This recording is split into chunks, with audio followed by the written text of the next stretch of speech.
Good evening, fourth grade. It's Miss Kovarik with your nightly Charlotte's Web Read Aloud. We are on chapter 7, and when we left off on chapter 6, we were talking about the gooseling eggs. They had just hatched. Templeton took the one egg that did not hatch. It was a bad egg, and they were worried that something would happen to it and it would make the whole barn smell really, really bad. So, this is chapter 7 and it's called Bad News. Wilbur liked Charlotte better and better each day.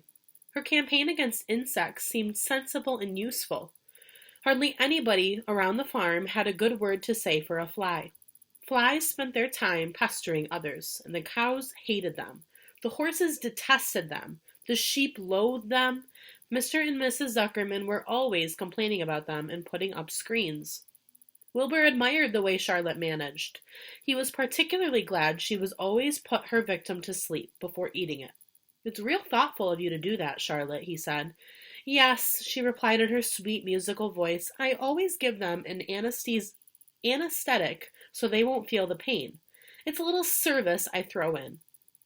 As the days went, Wilbur grew and grew. He ate 3 big meals a day. He spent long hours lying on his side, half asleep, dreaming pleasant dreams.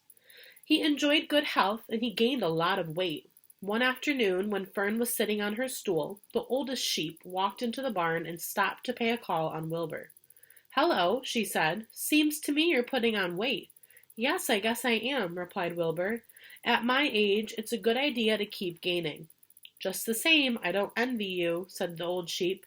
"You know why they're fattening you up, don't you?" "No," said Wilbur. "Well, I don't like to spread bad news," said the sheep, "but they're fattening you up because they're going to kill you. That's why." "They're going to what?" screamed Wilbur.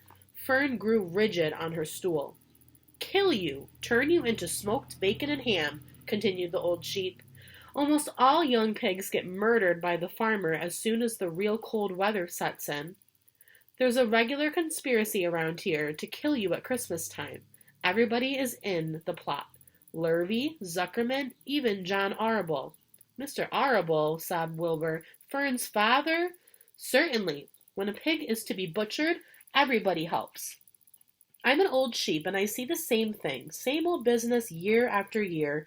Arable arrives with his 22, shoots the... "Stop!" screamed Wilbur. "I don't want to die. Somebody save me, save me." Fern was just about to jump up when a voice was heard.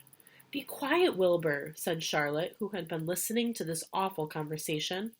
"I can't be quiet," screamed Wilbur, racing up and down. "I don't want to be killed. I don't want to die. Is it true what the old sheep says, Charlotte? Is it true that they are going to kill me when the cold weather comes?" "Well," said the spider, plucking thoughtfully at her web, "the old sheep has been around this barn for a long time. She has seen many a spring pig come and go.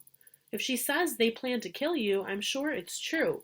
It's also the dirtiest trick I've ever heard of. What people don't think of." So, quick picture of Wilbur and the sheep talking. Wilbur's getting upset. Wilbur burst into tears. "I don't want to die," he moaned. "I want to stay alive right here in my comfortable manure pile with all my friends. I want to breathe the beautiful air and lie in the beautiful sun." "You're certainly making a beautiful noise," snapped the old sheep. "I don't want to die," screamed Wilbur, throwing himself to the ground. "You shall not die," said Charlotte briskly. "What? Really?" cried Wilbur. "Who's going to save me?" "I am," said Charlotte. "How?" asked Wilbur. "That remains to be seen, but I am going to save you, and I want you to quiet down immediately. You're crying on in a childish way. Stop your crying. I can't stand hysterics." All right, that is the end. We had a short little chapter today. I want you to think about what you think might happen to Wilbur. How do you think they're going to be getting out of this? If you've already read this book, please don't spoil it for the rest of us. But if you have not read this book before, go ahead and make a prediction. How do you think Charlotte plans to help him? I hope you guys have a great night, and we will see you tomorrow. Bye.